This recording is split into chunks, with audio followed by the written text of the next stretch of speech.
kembali kami mengucap syukur dan berterima kasih ya Tuhan untuk kasih-Mu yang begitu indah. Engkau memelihara kami dalam istirahat kami dan Engkau membangunkan kami pagi ini dengan kekuatan kesehatan dan berkat yang baru. Penuhkan setiap kami dengan Roh Kudus-Mu ya Tuhan. Ajari kami mengerti firman-Mu, mengerti rencana-Mu yang indah buat kehidupan kami, dan tuntunlah kami ke jalan di mana Engkau kehendaki agar kami semakin mengerti dan dapat melakukan rancangan-Mu yang indah ini. Terima kasih Bapa dalam sorga, sebelum kami beraktivitas pagi ini, kami mau merenungkan firman-Mu, biar Engkau pimpin kami untuk mengerti dan mengerjakannya dalam hidup ini. Dalam nama anak-Mu, Tuhan Yesus Kristus, kami berdoa dan mengucap syukur. Haleluya. Amin. Bapak Ibu, tema kita di bulan ini adalah mengikut Yesus adalah keputusan dan itu adalah harga mati. Kita akan membaca Matius 28 ayat 17 sampai 20. Pengutusan murid-murid. Ke-11 murid itu berangkat ke Galilea, ke bukit yang telah ditunjukkan Yesus kepada mereka. Ketika melihat Dia, mereka menyembahnya, tetapi beberapa orang ragu-ragu. Yesus mendekati mereka dan berkata, "Kepadaku telah diberikan segala kuasa di sorga dan di bumi. Karena itu, pergilah, jadikanlah semua bangsa muridku, dan baptislah mereka dalam nama Bapa dan Anak dan Roh Kudus. Dan ajarlah mereka melakukan segala sesuatu yang telah kuperintahkan kepadamu. Ketahuilah, aku menyertai kamu senantiasa sampai akhir zaman." Kita bisa mengenal Kristus karena ada yang mengajarkan kita. Nah, sebagai bagian dari Kingdom Family Indonesia, kita sama-sama tahu kerinduan kita untuk menyampaikan amanat agung Kristus karena ini adalah perintahnya. Dan mengikut Yesus juga adalah karena kasihnya kita bisa mengenal Dia dan kita ikut Dia. Memang dalam perjalanan hidup ini tidak mudah, tetapi kita tidak mau menukar Dia untuk menyenangkan hati kita. Kita tetap ikut Dia. Karena apa? Karena kepadaku telah diberikan segala kuasa di sorga dan di bumi. Itu firman-Nya. Jadi saya bisa seperti ini, saya bisa membaca, saya bisa menulis, saya bisa berhitung. Itu karena guru mengajarkan saya. Begitu juga kita bisa ikut Dia karena Dia yang mengajar kita. Dan menjadi murid tugasnya adalah belajar. Tapi kalau mengikuti Dia berarti kita ada di jalan yang sama bersama Dia, melakukan apa yang Dia kerjakan, meniru apa yang Dia kerjakan. Dan pilihan kita adalah sudah tentu karena Dia juga yang ajar kita sehingga kita pilih yang terbaik dan tidak mau menggantikannya.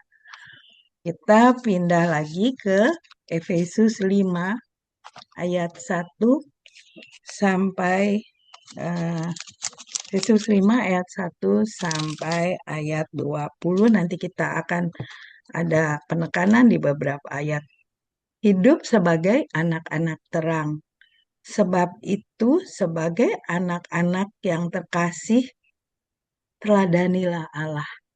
Tadi sebagai murid kita meniru Dia.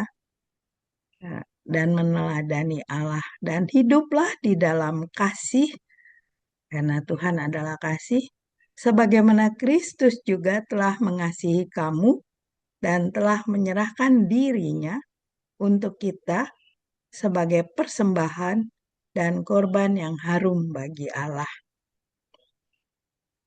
Tetapi percabulan dan rupa-rupa kecemaran atau keserakahan disebut saja pun jangan di antara kamu, sebagaimana sepatutnya bagi orang-orang kudus.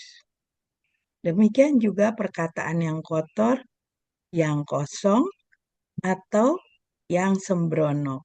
Karena hal-hal ini tidak pantas, tetapi sebaliknya ucaplah syukur. Karena ingatlah ini baik-baik, tidak ada orang cabul, orang cemar, atau orang serakah, artinya penyembah berhala, yang mendapat bagian di dalam kerajaan Kristus dan Allah. Janganlah kamu disesatkan orang dengan kata-kata yang hampa, karena hal-hal yang demikian mendatangkan murka Allah atas orang-orang yang tidak taat. Sebab itu janganlah berkawan dengan mereka. Kita nggak perlu berkawan dengan orang-orang yang tidak taat sesuai judul bulan ini, harga mati. Memang dahulu kamu adalah kegelapan, tetapi sekarang kamu adalah terang di dalam Tuhan. Sebab itu hiduplah sebagai anak-anak terang. Karena terang hanya berbuahkan kebaikan dan keadilan dan kebenaran. Dan ujilah apa yang berkenan kepada Tuhan. Janganlah turut mengambil bagian dalam perbuatan-perbuatan kegelapan yang tidak berbuahkan apa-apa, tetapi sebaliknya telanjangilah perbuatan itu, sebab menyebutkan saja apa yang mereka lakukan sembunyi-sembunyi sudah memalukan. Tetapi segala sesuatu yang sudah ditelanjangi oleh terang itu menjadi tampak, sebab semua yang tampak adalah terang.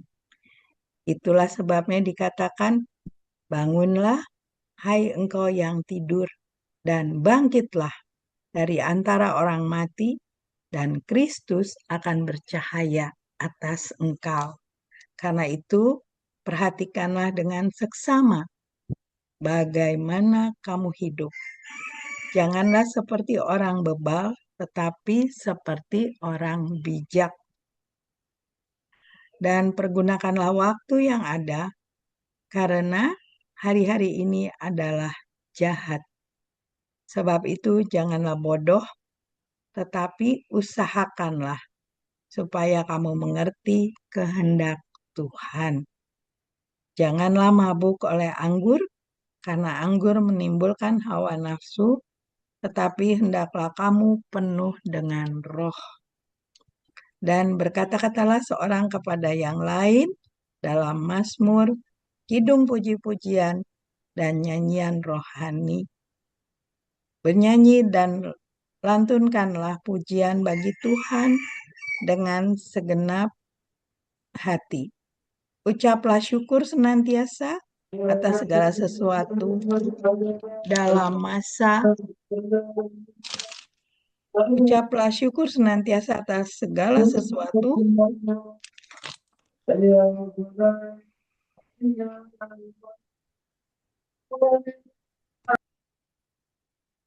dalam nama Tuhan kita Yesus Kristus kepada Allah dan Bapa kita.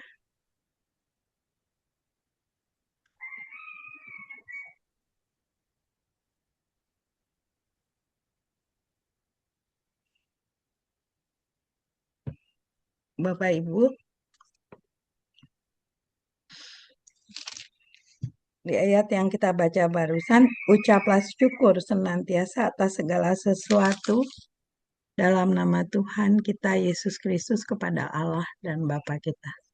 Ucaplah syukur senantiasa, walau kita dalam pergumulan, di dalam kesulitan hidup, biarlah kita senantiasa mengucap syukur, karena di sana letak kekuatan kita. Ketika kita boleh mengucap syukur, maka kita ingat dan sadar bahwa Dia ada bersama kita. Dan kita mulai lagi lihat dari ayat penekanan ini semuanya indah. Salah satunya tadi kalimatnya adalah baru kemarin saya sampaikan bahwa orang serakah itu lebih menakutkan dari iblis, dan orang serakah itu adalah penyembah berhala. Itu sangat mengerikan. Jadi 20 ayat yang baru kita baca adalah salah satu yang mengajar kita bagaimana kita menjadi muridnya, menjadi anak-anak terang.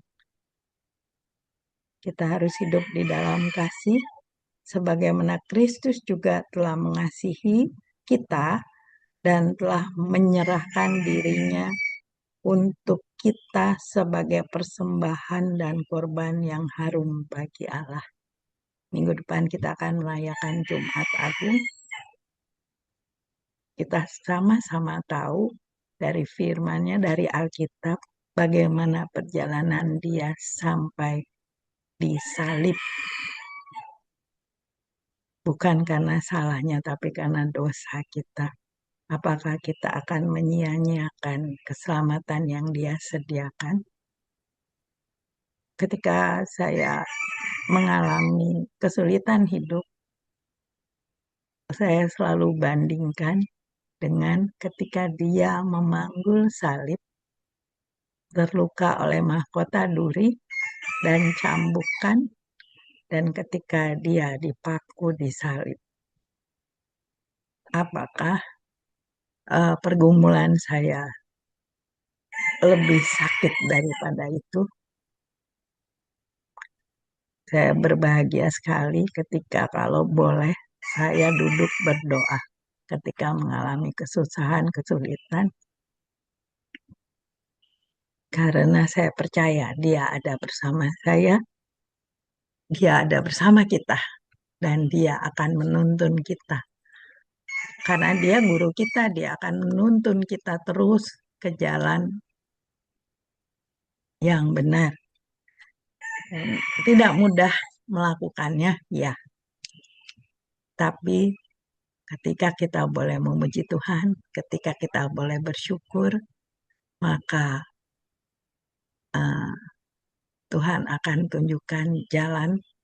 Tidak ada yang instan, tetapi kita percaya bahwa Dia akan buka jalan. Karena semua kuasa ada pada Dia. Yang kita ikuti itu berkuasa atas segala sesuatunya.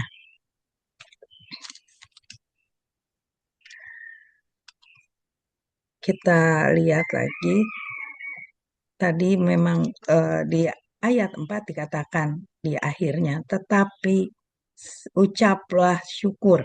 Itu karena kalau kita mengucap syukur, di sanalah letak kekuatan kita yang datang daripada Dia. Karena di ayat 5 dikatakan, karena ingatlah ini baik-baik, tidak ada orang cabul, orang cemar, atau orang serakah, yang artinya penyembah berhala, yang mendapat bagian di dalam kerajaan Kristus dan Allah.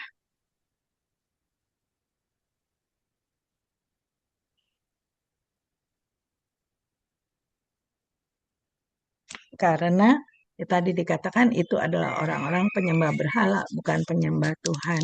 Jadi dalam pergumulan hidup ini, seperti yang saya saksikan kemarin juga, ketika saya harus mengalami sakit dan harus mengalami uh, proses treatment yang cukup panjang, 1 tahun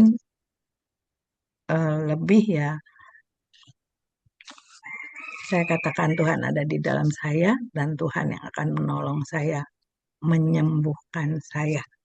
Jadi harapan saya hanya kepada Tuhan.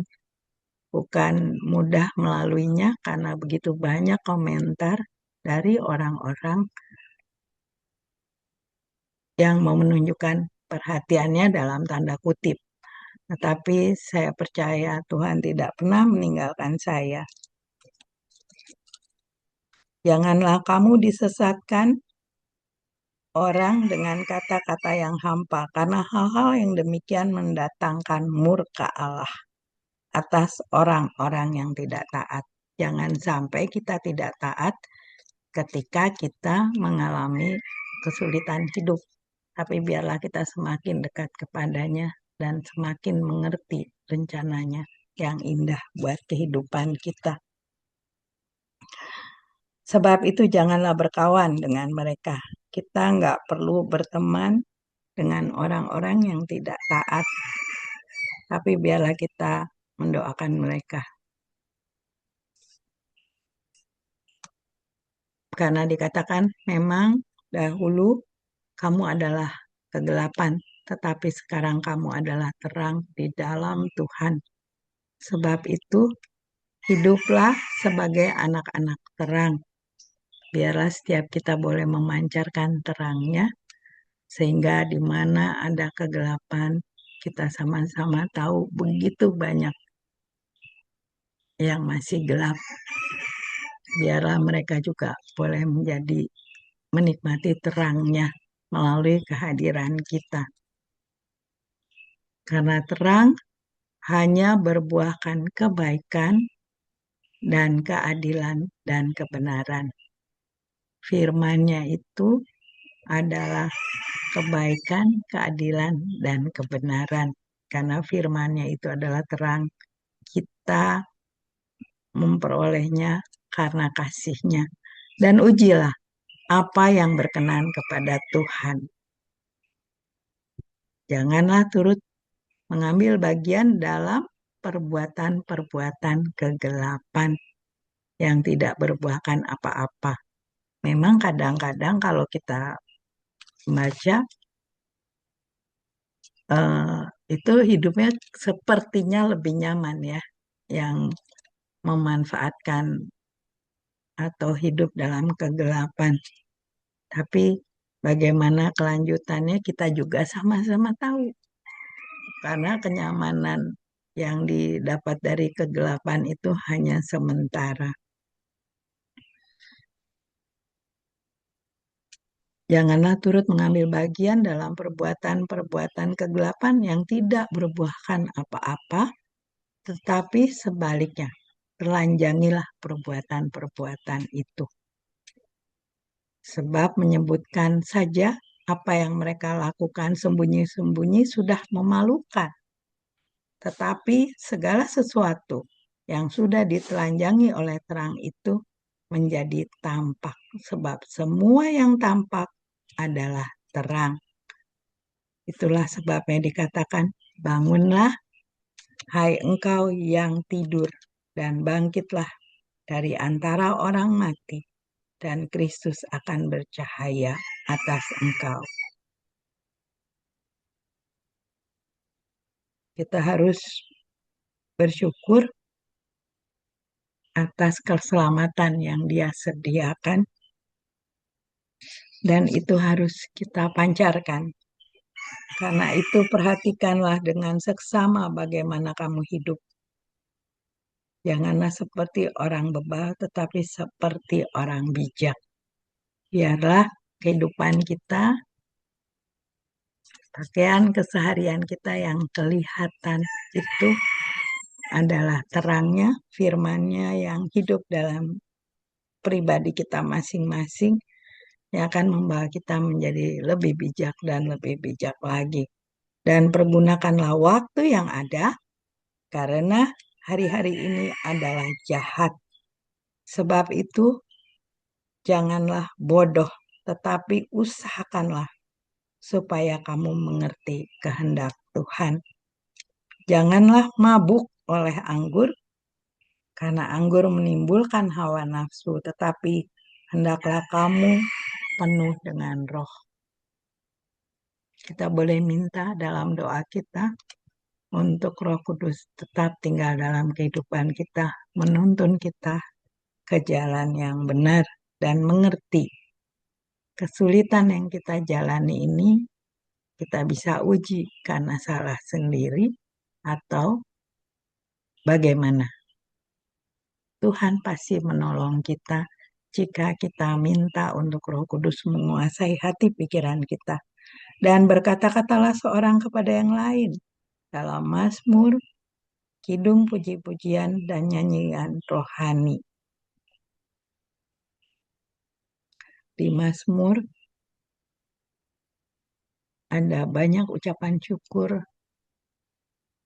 yang ditulis oleh yang dikarang atau ditulis oleh Daud, Raja Daud, dan itu adalah gambaran dari kehidupan kita juga ketika kita mau bersyukur.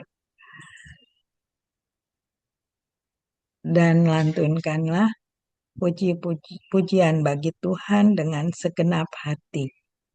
Ketika kita mengalami kesusahan, kesulitan, mari karena mengikut Yesus sudah adalah harga mati, maka kita mau memuji Dia dalam segala kondisi, segala hal. Ucaplah syukur senantiasa atas segala sesuatu.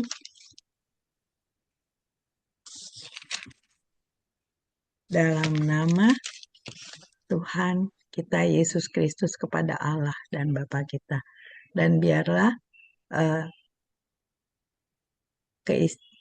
keistimewaan yang kita dapat lebih dulu dari saudara-saudara kita itu yang masih banyak di Indonesia saja masih banyak yang belum mengenal Dia, boleh kita bagikan karena itu adalah perintahnya, perintah Kristus Yesus yang berkuasa atas segala sesuatunya. Saya percaya Kingdom Family Indonesia sesuai dengan visinya menyampaikan amanat agung itu boleh terus kita kerjakan dalam kehidupan keseharian kita. Bukan tidak ada banyak yang mencibir, tetapi kita percaya Tuhan ada bersama kita, Roh Kudus ada bersama kita, dan Dia itu yang ada bersama kita itu berkuasa atas segala sesuatunya dan memampukan kita mengerjakannya. Amin. Mari kita bersatu di dalam doa. Bapa di dalam sorga, terima kasih Tuhan untuk firman yang Kau bukakan bagi kami pagi ini. Biarlah Engkau memampukan kami mengerjakannya dalam perjalanan hidup ini yang tidak mudah. Oleh karena lebih banyak keinginan daging ini, tapi bersama Tuhan, kami pribadi juga sudah merasakannya. Engkau pasti menolong dan menuntun kami melihat dan mengerjakan rencanamu yang jauh lebih indah dari apa yang kami pikirkan. Terima kasih Bapa dalam sorga, bawalah kami berjalan dalam kebenaran-Mu dan ajarlah kami. Sebab Engkaulah Allah yang menyelamatkan kami, Kau kami nantikan sepanjang hari. Tubuh, roh, dan jiwa ini kami serahkan dalam tangan pengasihan-Mu saja. Dalam nama anak-Mu, Tuhan Yesus Kristus, kami berdoa dan ucap syukur. Amin.